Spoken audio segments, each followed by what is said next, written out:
Nous allons accueillir l'apôtre Joshua Selman dans un message intitulé « Comment racheter tes années perdues en 2025 ?» Comment racheter tes années perdues en 2025 ? Plusieurs personnes ne comprennent pas qu'il y a ce qu'on appelle des jours de visitation divine.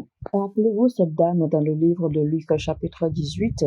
Imaginez un peu que le jour où Jésus-Christ avait décidé d'aller au temple, qu'elle n'était pas présente dans le temple.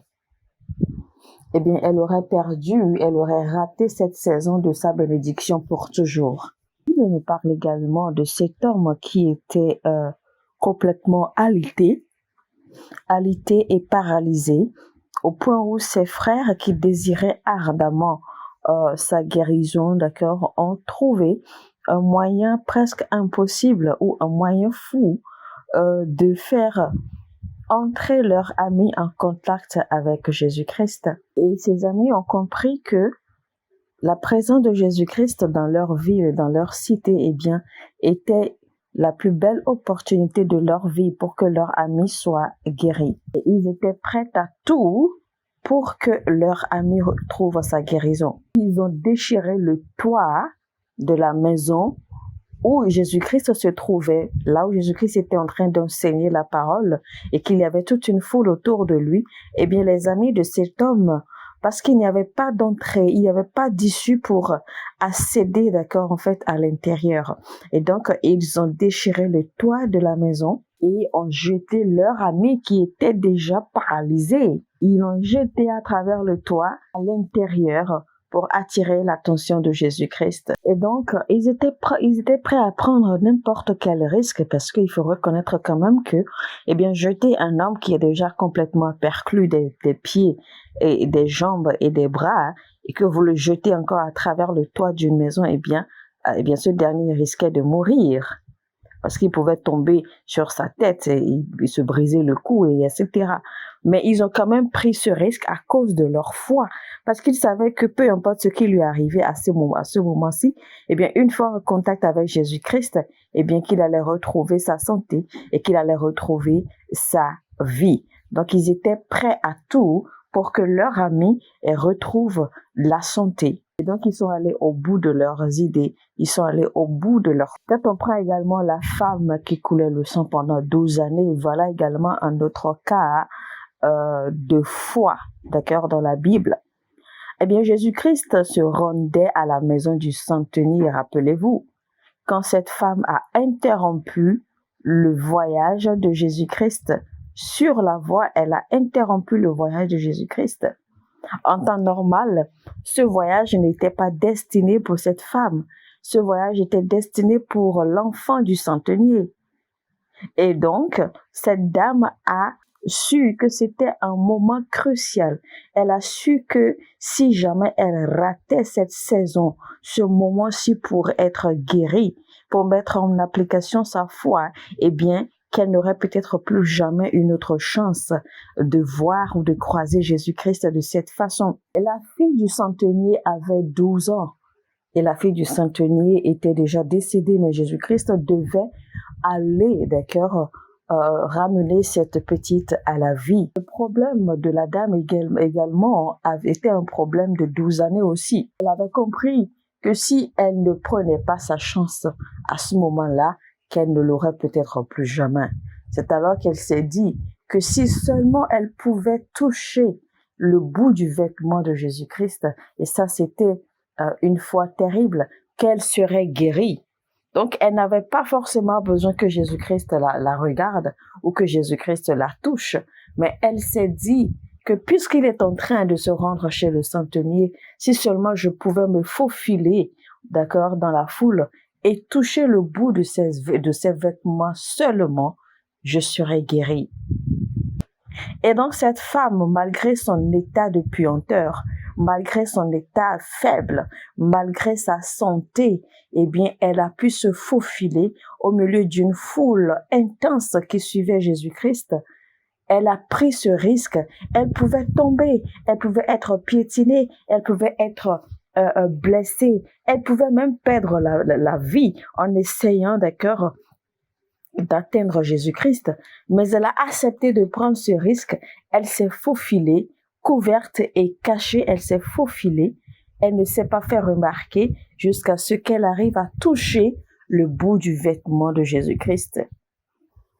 Et quand elle a touché Jésus-Christ à ce moment-là, eh bien, Jésus-Christ a senti que quelque chose l'avait quitté. Parce que rappelez-vous, Jésus-Christ allait, d'accord, pour déposer une vertu, pour déposer la vie en cette petite qui était décédée.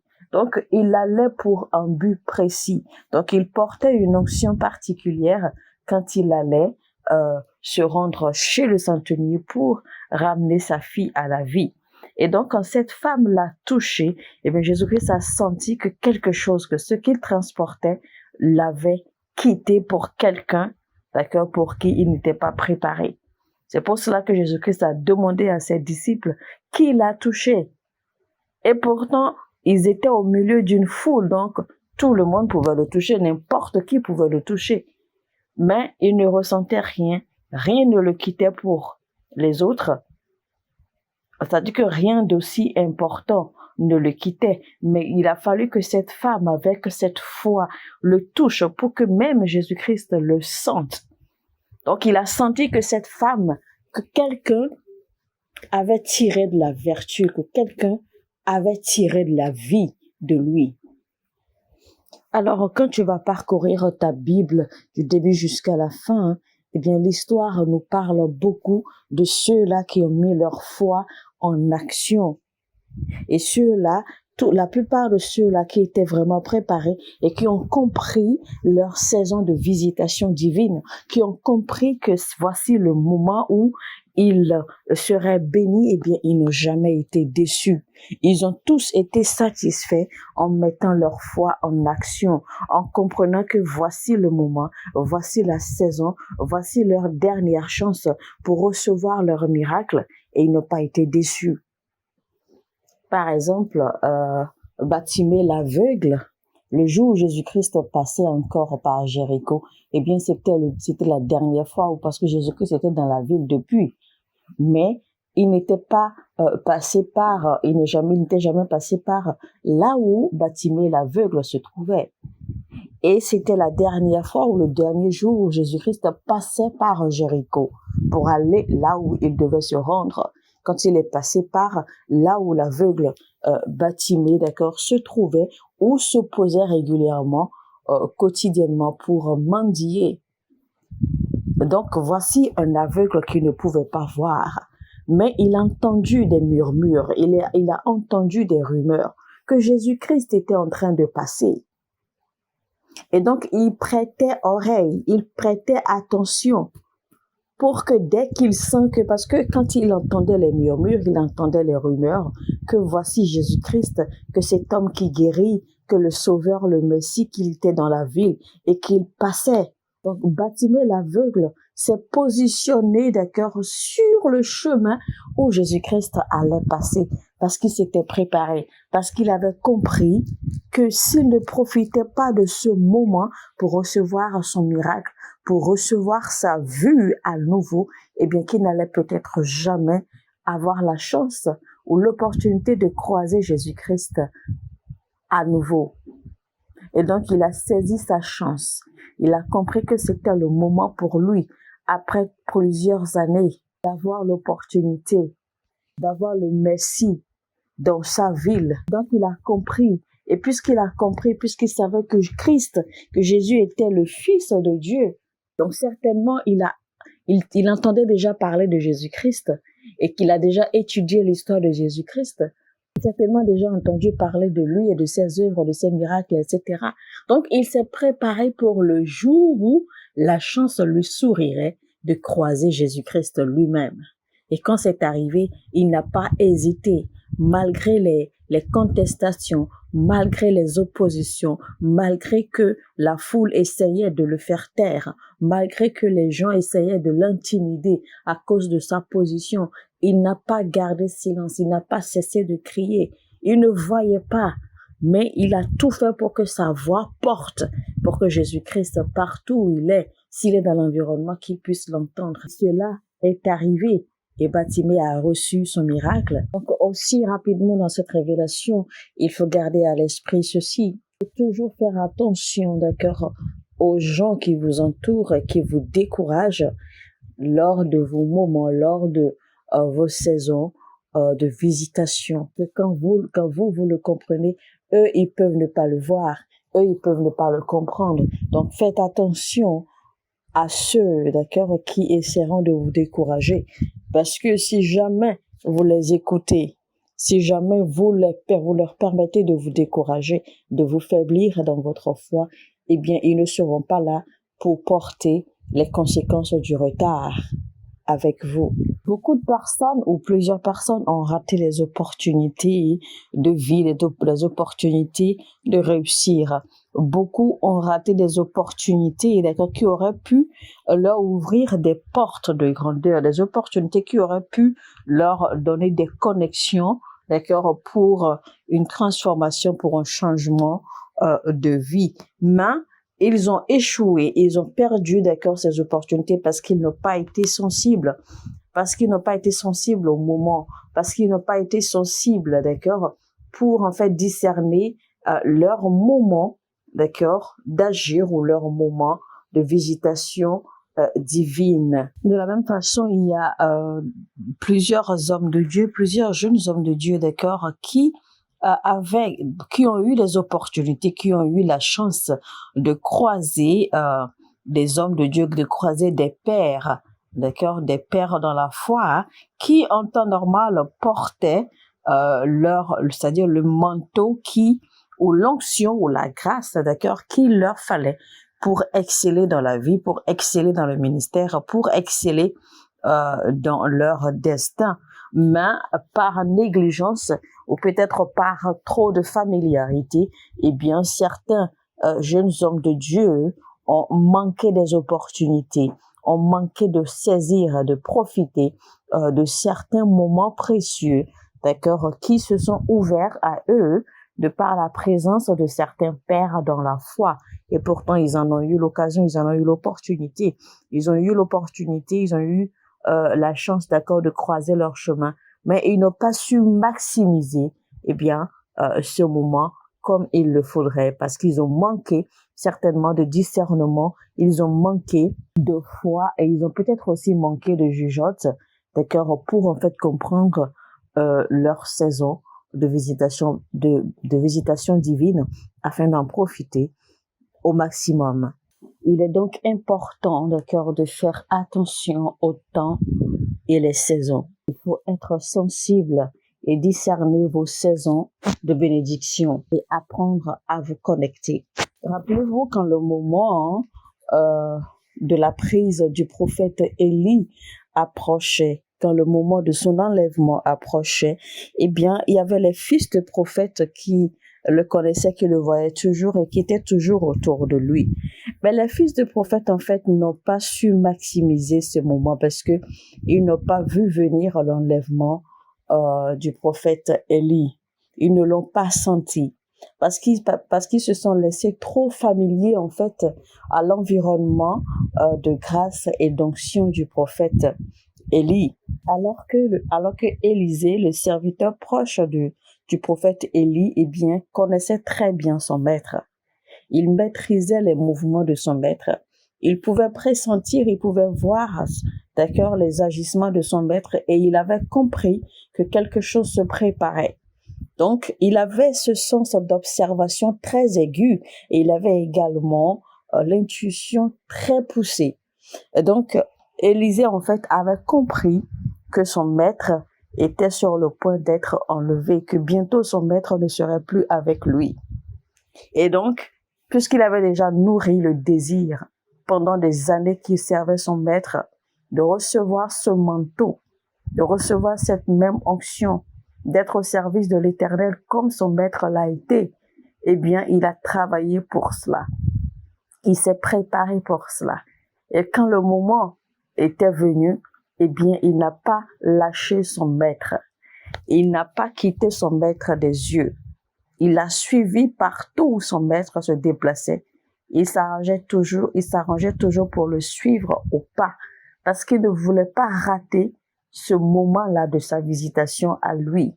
Et c'est ainsi que Élisée a pu récupérer le manteau prophétique, la grâce et l'onction de son maître pendant que son maître était enlevé par le Seigneur. Par contre, si on prend l'histoire de Jacob, dans Genèse chapitre 28, l'histoire de Jacob nous montre en fait que Jacob n'a pas été sensible, n'a pas du tout saisi le moment de sa visitation divine. Il était très très négligent. Rappelez-vous, la Bible nous a raconté que Jacob s'était allongé pour se reposer. Et dès qu'il avait fermé les yeux, il avait eu une vision où il voyait une échelle, d'accord, descendre du ciel et que les anges montaient et descendaient. Donc, l'Éternel était venu en fait le visiter en ces lieux directement. Les anges étaient venus le visiter. Donc, il avait cette opportunité-là à saisir pour recevoir le changement de son histoire à ce moment-là. Mais il n'avait pas compris, en fait. Il n'avait pas compris, il n'avait pas saisi le moment.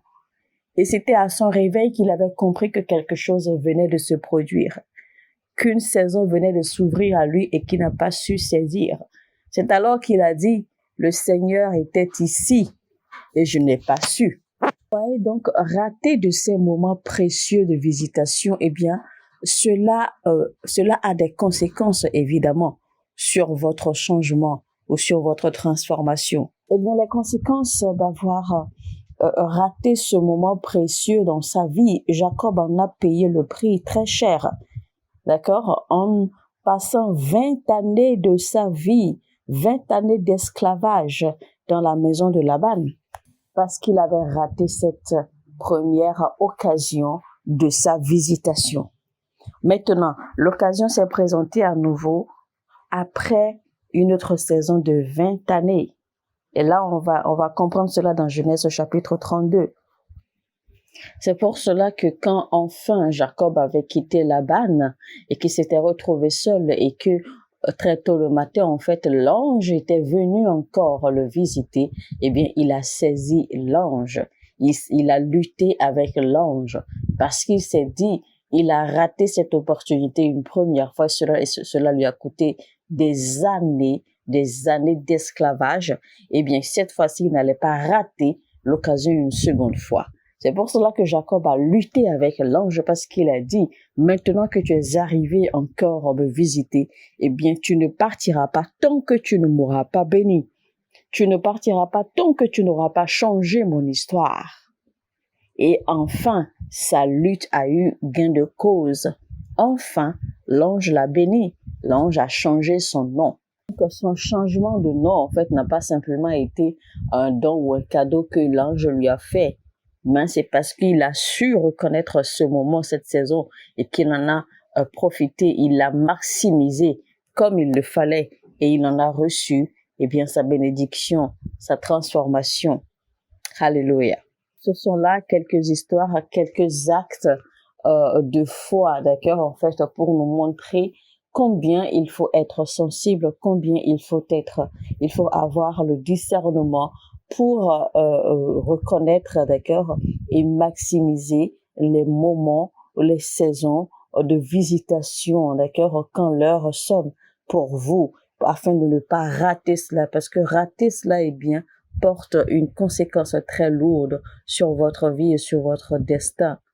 Et donc, mesdames et messieurs, c'était donc la première partie de notre message intitulé « Comment racheter ces années perdues ». Comment racheter ces années perdues avec l'apôtre Joshua Selman. Je vous retrouve très très bientôt pour la deuxième partie de notre message. Sur ce, je vous dis que Dieu vous bénisse abondamment. N'hésitez pas à nous donner un j'aime. Cliquez sur le bouton j'aime et aussi partagez au maximum autant que vous pouvez. Et que le Seigneur vous bénisse. Shalom, shalom chez vous et à très très bientôt.